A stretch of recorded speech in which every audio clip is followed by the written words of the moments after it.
C'est la période des rentrées scolaires un peu partout et c'est donc un moment pas toujours facile à vivre pour les enfants.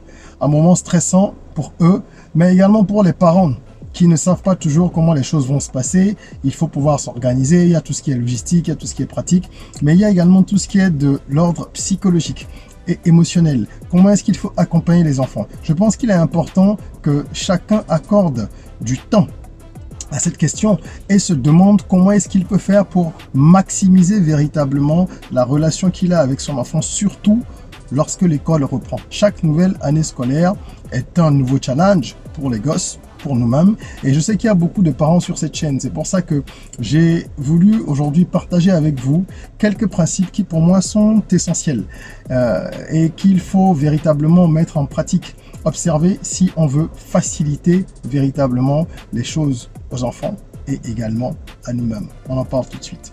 Je suis Régis Saizy, entrepreneur multipotentiel, conférencier, formateur et artiste. Je partage avec vous sur cette chaîne du contenu propulsif pour vous aider à rêver, oser et créer. Hello les rocks, j'espère que vous êtes solides. Moi je suis en parfaite forme et je suis plein de gratitude envers l'univers. On va parler aujourd'hui de la rentrée scolaire parce que c'est un sujet important. Je pense qu'on parle beaucoup d'entrepreneuriat sur cette chaîne de business, de développement personnel et tout ce qui va avec. Mais on ne peut pas occulter les choses centrales. La famille, dans la vie de tout individu, ça occupe une place importante. Et les enfants ont une place encore plus importante dans le cercle familial pour les parents. Je veux dire, plus importante encore que les autres membres de la famille. Donc, on doit véritablement accorder une attention particulière à tout ce qui les concerne. C'est pour ça que j'ai voulu aujourd'hui qu'on en parle et qu'on aborde ça parce que c'est une question de développement personnel aussi. Comment est-ce que vous faites pour que vos enfants soient épanouis? Comment est-ce que vous faites pour également leur donner la guidance nécessaire et ne pas vous retrouver avec des « et si je savais » à n'en plus finir dans quelques années? On va essayer d'en parler aujourd'hui. Si vous êtes nouveau sur cette chaîne, bienvenue. C'est la chaîne des personnes qui rêvent, qui osent et qui créent, la chaîne des rocks. Et je vous invite donc à vous abonner et à activer la cloche de notification parce que sans ça, même abonné, vous louperez une bonne partie des vidéos qui sont publiées tous les jours ici. YouTube ne vous informera pas systématiquement si vous n'activez pas la cloche. Alors, la première chose que je voudrais aborder, le premier point important pour moi, c'est qu'il faut prendre le temps, à mon avis, de préparer les enfants à la diversité de profils qu'ils vont rencontrer. Il faut pouvoir dire à vos enfants, quel que soit leur âge, tant qu'ils sont encore à l'école, quel que soit leur âge, quelle que soit leur classe, il faut leur dire qu'ils vont rencontrer des types de personnes de nature diverses. Parce que ça n'a l'air de rien, mais ça peut bouleverser les enfants. Il faut leur dire qu'ils vont rencontrer des provocateurs, qu'ils vont rencontrer des personnes moqueuses, qu'ils vont rencontrer des bagarreurs, qui vont rencontrer aussi des gens timides, etc. Mais il faut les préparer à ça parce que le fait de se retrouver dans un environnement qui n'est que la société en miniature, ça peut être déstabilisant. Pour les enfants qui sont tout petits, c'est sûr que les premières années sont un peu déstabilisantes, mais même pour les autres. Et c'est là que c'est important de le faire parce qu'on a tendance à penser que lorsque l'enfant est déjà allé à l'école pendant X années, qu'il a 5, 6, 7, 9, 12, 15 ans, que c'est bon, il est habitué à tout. Non, ça reste un enfant, il est en construction. Donc il a besoin d'être rassuré, il a besoin de savoir que il peut être écouté. Et ça, c'est le premier pas. Pour que l'enfant se dise qu'il a la possibilité de vous parler, il faut qu'il sache que vous comprenez ce qui se passe. Parce que les enfants, ils ne sont pas toujours dans une logique qui leur permet de comprendre que nous avons été par là aussi.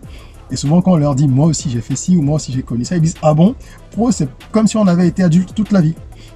Ce qui n'est pas le cas évidemment, mais voilà, ce sont des enfants, ils sont dans leur monstre. Donc il faut leur expliquer qu'ils vont rencontrer différents types de personnes et qu'ils doivent pouvoir s'armer pour réagir conséquemment. D'accord? Donc ça dépend des principes que vous avez. Si vous êtes quelqu'un qui est plutôt non violent et qui va apprendre à son enfant comment se comporter de cette façon, allez-y. Si vous êtes quelqu'un qui pense que lorsqu'on te chatouille, il faut se taire, mais quand on commence à te tirer l'oreille, ah ben là, il faut réagir. Ça, c'est vraiment à chaque parent, en fonction de ses principes, de sa vision de la vie, de sa philosophie, de donner à son enfant les enseignements qu'il faut. Mais le plus important, c'est d'aborder la question et de leur dire comment est-ce qu'ils devraient se comporter dans une situation X, une situation Y. Il ne faut pas les jeter comme ça dans l'eau chaude et dire « Allez, vas-y, démerde-toi ». Non, il faut les préparer un tant soit peu. Leur dire « La vie, c'est comme ça. La société, bah, il y a de tout dans un monde. Même au niveau de tes professeurs, de tes maîtres, il y aura des enseignants qui t'aimeront bien, d'autres un peu moins, hein, d'autres qui vont te brimer. Voilà, c'est le dialogue et cette préparation psychologique-là qui est vraiment importante. Et ça m'amène à parler du second point, hein, parce que si vous le faites, comme on a dit là en début d'année, il faut qu'il y ait un suivi. 1 à 2 fois par semaine, je pense qu'il est important d'échanger avec ses enfants pour savoir comment ça va à l'école. Attention, je ne suis pas en train de dire qu'il ne faut pas suivre les enfants en ce qui concerne les cours, les devoirs. Ça, c'est tous les jours, c'est au quotidien, n'est-ce pas? Mais en ce qui concerne les relations avec les autres membres de la communauté scolaire, je pense qu'il faut trouver le juste milieu. Ce qu'il faut éviter, à mon avis, c'est d'être complètement désintéressé ou d'être trop sur leur dos. Parce que si vous êtes trop sur le dos d'un enfant, il ne vous parlera pas. Ou il ne vous parlera plus à un moment. Si vous passez votre temps à lui dire, alors, et telle personne, qu'est-ce qu'elle a fait? Et tel maître? Et tel ceci? Et tel cela? Ils ont besoin d'indépendance. Il faut les laisser se construire. Parfois même, il y a des enfants qui préfèrent garder au fond d'eux des situations un peu délicates qui se sont développées à l'école parce qu'ils veulent y penser. Ils veulent réfléchir, ils veulent parfois également se défendre eux-mêmes et développer donc cette indépendance, cette autonomie. C'est une bonne chose. Il faut juste trouver le juste milieu. Il ne faut pas que l'enfant garde au fond de lui des situations graves pendant longtemps. Même si elles sont graves, il ne faut pas qu'il garde ça au fond de lui. Mais tout ce qui est bénin ou qui n'est pas dramatique, il ne faut pas non plus être tout le temps en train de lui dire alors si, alors ça. Parce que sinon, vous n'allez pas l'encourager à développer cette autonomie-là qui est nécessaire pour s'en sortir dans la vie. Donc, c'est trouver le juste milieu, lui laisser un peu d'espace, mais 1 à 2 fois par semaine quand même, avoir un échange avec lui pour dire alors à l'école ça se passe comment? C'est qui tes meilleurs amis? Est-ce qu'il y a des gens avec qui tu t'entends pas? Mais pas le faire sur le ton d'un interrogatoire, pardon, mais plutôt de façon à ce que ce soit une discussion libre, quelque chose de plutôt fun, que l'enfant attendra même finalement, parce qu'à chaque fois, il se rendra compte qu'il y a quelqu'un pour l'écouter et quelqu'un qui le comprend. Ça, c'est très, très, très important. Troisième point, les activités extrascolaires. Ne faites pas l'erreur de vous laisser embourber par le trop-plein de travail, d'accord, que les établissements, dans la plupart des cas aujourd'hui, donnent aux enfants. L'emploi du temps peut être chargé. Il peut être surchargé. C'est à vous de trouver le moyen de vous organiser pour que vos enfants puissent quand même avoir 1 ou 2 activités extrascolaires. Ce n'est pas possible de les laisser uniquement devant la télé, à part les cahiers. La télé d'ailleurs, ceux qui sont abonnés sur cette chaîne et qui suivent souvent mes vidéos connaissent mon avis par rapport à la télévision ou avec les chaînes, ben, on enchaîne les esprits. Donc pour moi, ça devrait être un outil qui fait l'objet de beaucoup de modération dans une famille. Mais bon, soit, c'est un autre débat. Ce qui compte, c'est de leur offrir quand même d'autres activités. Des activités où ils vont interagir avec des personnes en dehors de l'école. Parce qu'il y a des écoles où il y a des activités extrascolaires déjà, où on propose aux enfants d'aller à la natation, on emmène les enfants à telle ou telle activité, et c'est l'école qui s'en charge. C'est une bonne chose. Mais il faut également avoir des activités pour les enfants qui se déroulent hors de ce cercle-là, avec d'autres personnes, qu'ils puissent interagir avec d'autres personnes, avec d'autres communautés, qu'ils voient d'autres façons de faire. Parce que c'est l'exposition à une diversité de comportements et d'environnements qui permettent d'enrichir la culture émotionnelle de chaque être et qui va permettre de favoriser la tolérance, de favoriser l'intelligence, etc. Donc trouver une activité extrascolaire. Et le budget n'est pas une excuse parce qu'on peut trouver des activités qui ne coûtent pas très cher. Quand je parle d'activité, si vous n'avez pas les moyens d'inscrire votre enfant à des cours de piano, à des cours de ceci ou cela, ça peut être une sortie au parc, s'il y a un parc dans votre ville, ou alors dans un petit centre d'attraction, 1 fois par semaine ou 1 à 2 fois par mois. L'essentiel, c'est que l'enfant puisse faire autre chose et voir autre chose. Parce qu'il ne faut pas oublier que l'école, c'est important. Ça donne des bases. Ça nous permet de construire, de nous construire une fondation. Mais la vérité, et on le sait tous encore plus aujourd'hui, c'est que l'école seule ne va pas vous permettre de vous en sortir professionnellement. Et donc, depuis très jeune, il faut que les enfants, depuis tout petit, aient la capacité de comprendre ça et aient la possibilité de vivre d'autres expériences. Moi, j'ai eu la chance d'être exposé à beaucoup de choses et ça m'a aidé à énormément d'activités. J'aimais la lecture, donc on m'achetait souvent des livres. J'ai fait du piano. Je suis pas allé loin parce que ça me plaisait pas trop. Après, j'aimais la musique, mais pas le piano. Enfin, pas apprendre à jouer du piano en tout cas. Après, j'ai fait du taekwondo, j'ai fait du karaté, j'ai fait, c'est-à-dire du Shotokan. J'ai fait plein de choses. D'accord. Et comme tous les enfants, je jouais également avec mes enfants du quartier, mes enfants du quartier, pardon, mes amis du quartier. Ça, ce sont des choses qu'il n'y a plus beaucoup aujourd'hui. Les enfants sont souvent enfermés parce que les parents sont très craintifs et c'est vrai que le monde est devenu beaucoup plus dangereux qu'il y a une vingtaine, une trentaine d'années. Mais il y a un manque d'activité et de liens donc qu'il faut pouvoir corriger. C'est très important. Il faut que les enfants comprennent qu'il n'y a pas que l'école dans la vie. On ne va pas le leur dire directement comme ça, ce serait une catastrophe parce qu'on ne va pas les envoyer vers le fainéantisme. Non, mais il faut qu'ils comprennent qu'il y a d'autres choses et qu'ils doivent apprendre d'autres choses dans la vie. Ils doivent faire d'autres choses. Moi, j'ai été agréablement surpris lorsqu'il y a quelques jours, un père de famille est venu m'acheter un lot d'ouvrages, de mon ouvrage Apprendre à entreprendre, qui est donc un guide d'initiation à l'entrepreneuriat pour les jeunes, et il en a acheté une vingtaine. Il m'a dit clairement qu'il voulait en offrir à ses enfants, mais également aux enfants de certains amis à lui, et qu'il n'avait pas fait ça pendant les vacances parce qu'ils étaient partis hors du pays. Mais il voulait qu'ils aient ce guide-là pendant l'année scolaire, qu'il ne voulait pas attendre en fait les fêtes de Noël pour leur faire un cadeau. Il veut que sur leur temps libre, en fait, les enfants puissent lire un petit peu cet ouvrage et échanger avec leurs parents là-dessus. Et ça m'a fait plaisir parce que ça veut dire que de plus en plus les parents comprennent qu'on doit préparer les enfants. On doit les préparer. Que ce soit l'entrepreneuriat ou autre chose, il faut les préparer. Il ne faut pas attendre que les enfants aient 15 ans, 18 ans, 20 ans pour les préparer. Non, regardez les personnes qui, très tôt, ont commencé à pratiquer une activité et l'ont fait de façon soutenue. Dans le sport, il y en a plein. Les sœurs Williams, les footballeurs. Dans la musique, on en connaît beaucoup. Jackson, Beyoncé, etc. Simplement pour vous dire, je prends des cas notoires, il y en a plein d'autres, mais simplement pour vous dire que plus tôt on s'intéresse à quelque chose, plus loin on va. Il y a des youtubeurs qui aujourd'hui sont très célèbres parce qu'ils ont des chaînes qui leur apportent des millions de dollars par an, sur lesquelles ils parlent par exemple de technologie, et ils testent les nouveaux gadgets, etc. Et ce sont pour la plupart des gens qui depuis tout petit aimaient déjà tout ce qui est électronique, les petits gadgets et tout ça, et qui ont eu la possibilité de satisfaire leur curiosité parce que leurs parents leur ont laissé le champ libre. Donc il faut le faire. Et pour ceux qui sont intéressés par l'ouvrage Apprendre à entreprendre, il suffit de nous contacter, les liens sont en description et vous pouvez obtenir cet ouvrage partout en Afrique et en France, au Canada, partout. Voilà, c'est disponible, on va dire, partout sur Terre. Donc c'est un ouvrage qui est véritablement instructif pour les plus jeunes, qui leur donne les rudiments de l'entrepreneuriat. Je dirais plus que les rudiments parce que c'est quand même assez étoffé et il y a des illustrations, il y a des jeux cérébraux, il y a une approche véritablement ludique pour apprendre à entreprendre. Ensuite, il faut, et c'est la quatrième chose dont je voulais parler, il faut ôter la pression des résultats de votre relation avec votre enfant. Il ne faut pas qu'il y ait cette trop grande pression des résultats.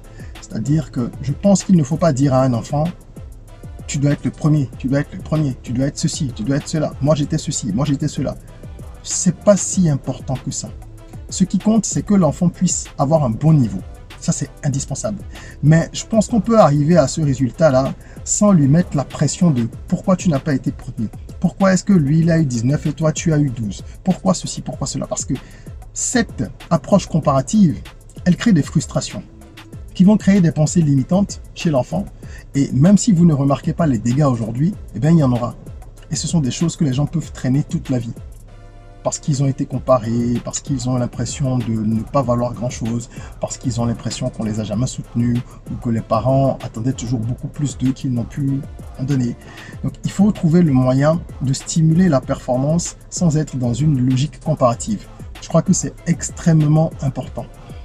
Et les résultats, bon, ça compte, mais sachons en tant que parents rester modérés pour demander aux enfants de faire bien ce qu'ils font sans les mettre dans une situation où ils sont stressés tout le temps dès qu'il y a une composition, dès qu'il y a une série de devoirs, parce que ça forcément ça va les détruire. Et vous savez, l'analogie elle est globale. ça va créer de l'anxiété lors des devoirs chez eux, mais également lors de tout ce qui va être examen dans la vie. Donc dès qu'ils auront quelque chose à faire dans la vie qui est similaire à un examen, lorsqu'ils vont devoir aborder une fille, ou alors lorsqu'une femme, si c'est une fille, va devoir, peut-être sera une femme, va devoir aborder un homme, la confiance qu'elle aura en elle, tout ce qu'on fait en fait, ça construit ou ça détruit la confiance d'un enfant. Lorsqu'ils vont devoir aller à un entretien d'embauche, lorsqu'ils vont devoir lancer un projet, le capital confiance qu'ils auront dépendra en grande partie de la façon dont vous les avez traités. Donc c'est important de garder ça à l'esprit. Et je voudrais finir en évoquant ce 5e point qui consiste à analyser les résultats de vos enfants tout au long de l'année, au fur et à mesure, et tout au long des années, pour essayer de déterminer avec eux progressivement un projet professionnel. C'est crucial de ne pas attendre d'être en 3e pour y penser. Ça, c'est pour les enfants, mais je veux dire, les parents ne doivent pas attendre que les enfants soient en 3e, en seconde, pour commencer à penser à ça. Et évidemment, le fait d'imposer un chemin à un enfant, moi je suis foncièrement contre et je l'ai toujours dit.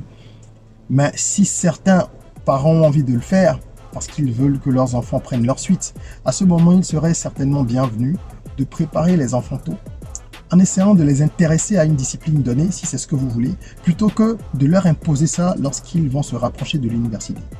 Parce que si vous les intéressez assez tôt à la chose et que vous parvenez à les convaincre, ça va paraître plus ou moins naturel. Et ils vont intégrer ça dans leur subconscient. Donc le choc sera moins violent. Si vous êtes de ceux qui préfèrent laisser les enfants choisir leur chemin et accomplir leur mission de vie, ce qui est mon cas, parce que je pense que chacun est venu pour faire quelque chose d'important, qui a été d'une certaine façon calibré. Il n'y a pas une profession figée qu'on a inscrit dans l'ADN, dans le parcours, le karma de quelqu'un. Non, je ne crois pas. Mais je pense qu'il y a quand même des disciplines qui conviennent mieux à certaines personnes qu'à d'autres en fonction des aptitudes naturelles, en fonction de celles qu'on développe aussi après dans son environnement, dans sa famille, ce qu'on va faire, ce qu'on va adopter, ce qu'on va épouser. Il y a tellement de paramètres qui font que on peut être bien dans un domaine et moins dans l'autre, qu'il faut analyser les choses. Et au-delà des compétences et des aptitudes naturelles, il y a également l'environnement. Où est-ce que votre enfant va grandir? Est-ce que l'environnement dans lequel il va grandir pour suivre sa vie est un environnement favorable à ce que vous envisagez pour lui ou à ce que vous envisagez ensemble? L'idéal étant d'envisager ensemble progressivement. Les enfants ne savent pas encore ce qu'ils veulent. C'est à vous de noter leurs qualités, de voir un petit peu. Est-ce que ce sont des profils observateurs? Est-ce que cet enfant il est très agile? Est-ce qu'il est plutôt cérébral? Est-ce que c'est quelqu'un qui aime beaucoup les chiffres? Ça ne veut pas dire qu'il va forcément devenir comptable, mathématicien, non, mais ça veut dire qu'il a donc de la suite dans les idées, comme on dit, qu'il est peut-être très cartésien et qu'il peut aller vers tel type de profession. Et il faut adapter tout ça avec les opportunités professionnelles de notre époque. Et oui, bien sûr, quels sont les métiers d'avenir et les métiers d'aujourd'hui même, d'aujourd'hui et de demain, qui correspondent à telle ou telle faculté chez un enfant. C'est à vous de penser à tout ça et de trouver le moyen de commencer à prendre des petites notes. Si votre enfant est déjà adolescent, parlez-en avec lui. S'il est plus petit, attendez qu'il grandisse un peu et en fonction des notes que vous avez prises, évoquez la question ouvertement. Vous verrez ce qu'il pense, ce qu'il dit. Et vous pourrez, si vous avez des arguments pour le convaincre d'aller vers telle ou telle chose, si c'est des arguments objectifs, vous pourrez lui dire, bah, écoute, tel métier, voilà, j'ai fait des recherches, je pense que tel, écoute, je te laisse regarder de ton côté, en parler aussi avec des gens, faire des recherches. Et voilà, le plus important, c'est d'avoir une stratégie et une politique qui vous permettent de mettre en place un projet professionnel et de ne pas laisser les enfants, comme la plupart des parents ont fait et continuent d'ailleurs de faire, laisser les enfants avancer et puis après on dit, bon, quelle série tu vas faire maintenant? Qu'est-ce que tu vas faire maintenant? Non, il faut qu'on apprenne à préparer le chemin parce que les gens qui atteignent des niveaux élevés de performance, ce sont des gens qui ont commencé à travailler dans leur discipline tôt ou qui ont été accompagnés en tout cas à faire cette démarche-là. Donc voilà les 5 points que je voulais partager avec vous. J'espère que cette vidéo vous sera utile. Je souhaite que vous la partagiez autour de vous. Ça sera forcément quelque chose qui va apporter des lumières à beaucoup de personnes. Et je vous demande encore une fois de vous abonner, de mettre un like si vous avez aimé ce contenu. En attendant qu'on se retrouve pour une nouvelle vidéo, prenez soin de vous, de votre corps, mais aussi et surtout de votre mind, de votre esprit. Rêvons, osons, créons. Soyons rock.